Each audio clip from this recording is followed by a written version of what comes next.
everyone, welcome to my channel. This is Jessie. I think that this is gonna be a really informative video because if you ever have any question like, should I pay tax in Hong Kong? Definitely gonna find answer in here. So probably if you ever have any question like, I am working for a Hong Kong company, but because of COVID-19 or something like that, and I can work from home, and I don't need to stay in Hong Kong and do most of my work. Probably I just stay in mainland China or anywhere else that is outside of Hong Kong. And should I pay tax? And also there is some kind of a scenario like I am working for a Hong Kong company, but I am in a kind of very special position that is like something required by the company audience or required by SFC Security and Future Commission, and such as I'm working as an independent director required by the SFC, or I'm working as a company secretary, but I spend most of the time outside of Hong Kong. And because of COVID-19, I don't visit Hong Kong, spend time in Hong Kong, and should I pay tax? And also, there are some other type of situations, such as I'm working for a Hong Kong company, but my boss told me that we're gonna just open a new subsidiary and assign you to the new subsidiary, and you provide all of your services to a place that is outside of Hong Kong. But sometimes I have to commute to and from Hong Kong because my home is in Hong Kong. For example, on Saturday I would go back to Hong Kong, and on one day I would go back in mainland China to do most of my works in the subsidiary of the Hong Kong company. My subject is to tax in Hong Kong. And also there are other types of situations, such as I'm working for a Hong Kong company because I usually have to go for business trips. So sometimes I spend several months in Taiwan or spend several months in Singapore. And I already pay tax in those places, and should I also pay tax in Hong Kong? And there are other types of problems, such as I'm working for a non-Hong Kong company, but because it's like, for example, consulting firm, so sometimes I will do project in Hong Kong to provide service, to some Hong Kong customers. Just spend some time in Hong Kong. Should I pay tax in Hong Kong? And there are all kinds of those kind of issues. Probably you are wondering, should I pay tax? Well, I will give the answer to those scenarios at the end of this video.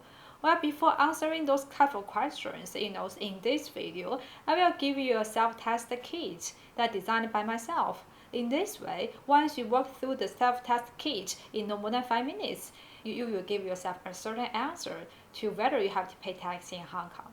Well, anyway, before we go through the self-test kit, probably you wonder what is the consequence of not paying tax in Hong Kong, and how do the Hong Kong tax authority function to detect any tax evasion or tax understatement issues. I have to do some research, and including all those informations on the IRD department. It is abbreviation of Inland Revenue Department, that is the Hong Kong Tax Authority website, and on this website a lot of files will state different issues regarding about tax. Anyway, if I summarize all those informations into several words, that means that for anyone who omit any of those amounts that should have been collected in the tax return, upon the conviction, the maximum penalty is a fine of 500,000 Hong Kong dollar plus 3 times the amount of tax underestimated by you, and imprisonment of up to 3 years. That's a kind of a consequence if you do not file tax return or you evade tax illegally, something like that. So probably you would ask, what do the IRD do to detect whether you underestimate tax or not? The prerequisite is that all companies in Hong Kong are required to audit it by a CPA firm in Hong Kong. At the end of every year, IRD would require all the companies to file in a tax return, along with the audited financial report and auditor's opinion, and so as for the tax assessment. So if the company, your employer, pay your compensation, including the salary, the bonus, and any other benefits such as accommodations to you, they're gonna just deduct all those labor costs from the profit so as to reduce the profit tax for themselves. So in other words, all the companies have a motivation to disclosure the compensation or other types of salaries paid for all the employees, because in this way, they're gonna help them to reduce the profit tax that the company is gonna pay. Meanwhile, according to practice required by IRD, they also required all the companies to report to the IRD about any employee that have been hired recently. So this means that if you are new in Hong Kong, that you are hired by a company, the employer would fill in a form and report it to IRC. Once the IRC receives this kind of form from the employer, and they're gonna just create a new tax file for you. So in this way, it can follow up all of your compensation and record and anything like that. So in this way, they're gonna make sure that you would pay your tax. And also, every year the tax authority IRD would assess your tax for a period between the 1st April to the next year's end of the March. Both employer and you have to hand in the tax return to the IRD to declare all the compensations you earned because of this job. So I think that it is hard for you to evade any of those tax, something like that. Well, back then again, let's give a brief introduction about the Hong Kong tax. So Hong Kong tax is actually based on territorial source concept.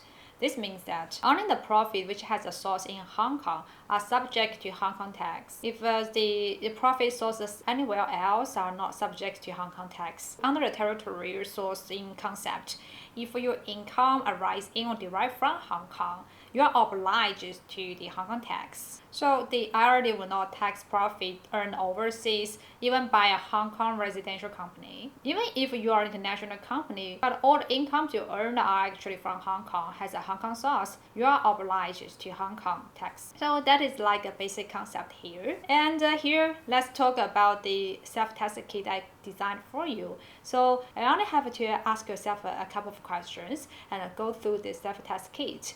And then you're going to be able to realize whether you have to pay tax.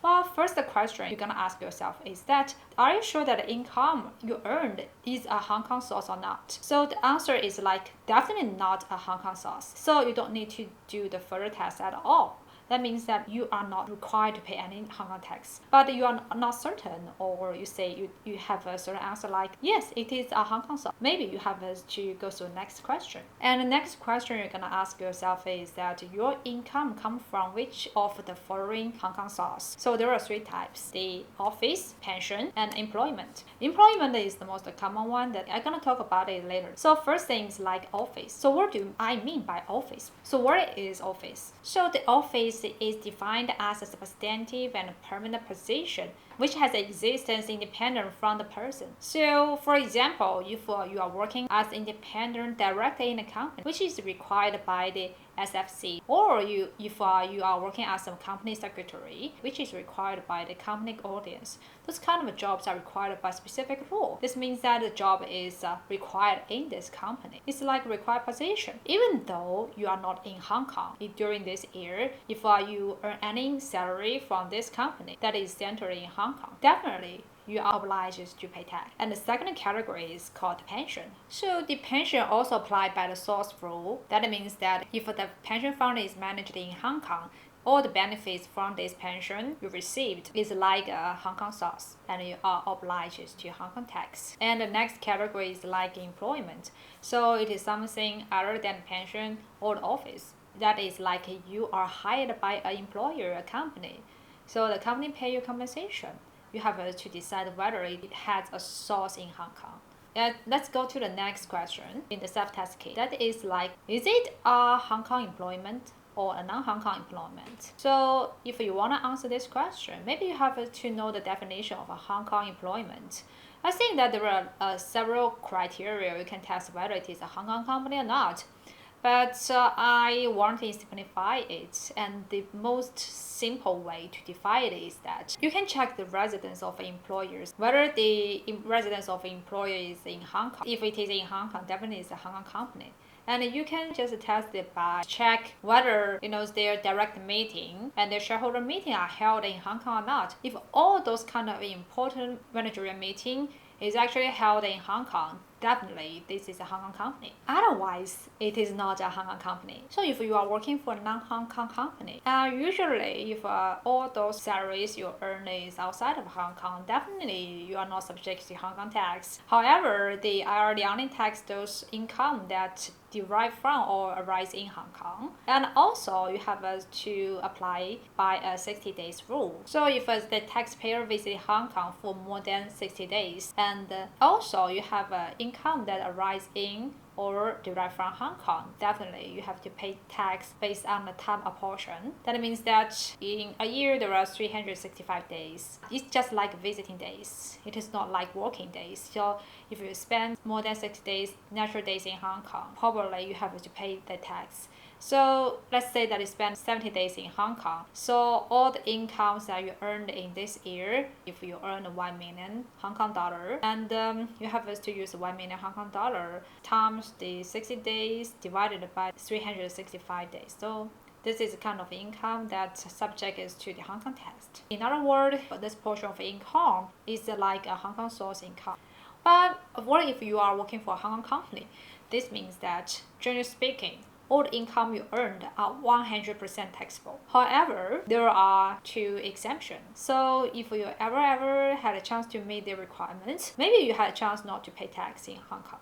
So the next question is that if you are working for a Hong Kong company and they're gonna ask, do you visit in Hong Kong for more than 60 days? So you see 60 days is like a time limit that would determine whether you have to pay tax or not, whether you can be able to benefit from the exemption or not. So there is a definition for visiting Hong Kong, means that both your working base and your home base are outside of Hong Kong. So even though you're working for a Hong Kong company, but your boss asks you to do most of your work outside of Hong Kong, and also your wife and the children are not living in Hong Kong. This means that if you visit in Hong Kong for no more than 60 days, definitely you don't need to pay tax even though you're working for a Hong Kong company and you provide the services in Hong Kong. And the next question I'm gonna ask you, there is another 100% exemption from town tax, that is like if a taxpayer render all of her service outside of Hong Kong, and then he or she is also exempt from Hong Kong tax as well. So this means that if you are working for a subsidiary of a Hong Kong company, subsidiary is set up in mainland China or any places else outside of Hong Kong. And for example, it's like a restaurant, and you provide most of your services in China, and let's say you are a chef. Even though your home base is in Hong Kong, if every week you come back in Hong Kong, and you definitely have spent more than 60 days visiting Hong Kong. But if you provide all of your services outside of Hong Kong, that means that you are also exempt from paying Hong Kong tax at all. However, there is like a tricky question. If your boss in Hong Kong asks you to send some parcels or receive some parcels and run some errands for them in Hong Kong when you go back in Hong Kong from mainland China, this means that you are providing service in Hong Kong, and then you cannot benefit from this exemption at all. So that's something like you have to pay much attention to. Well, the next question is like a very special situation. The thing is like you are working for a Hong Kong company, but you have to go for business trips in other countries or the cities. For example, you provide some services in Singapore, you spend time in Singapore, and you have already paid tax in Singapore. For those portion of income that you earned in Singapore and already paid tax are exempt from paying any tax in Hong Kong. Because Singapore is like a non-DTA territory. Non-DTA territory means that there is no double tax agreement between Singapore and Hong Kong.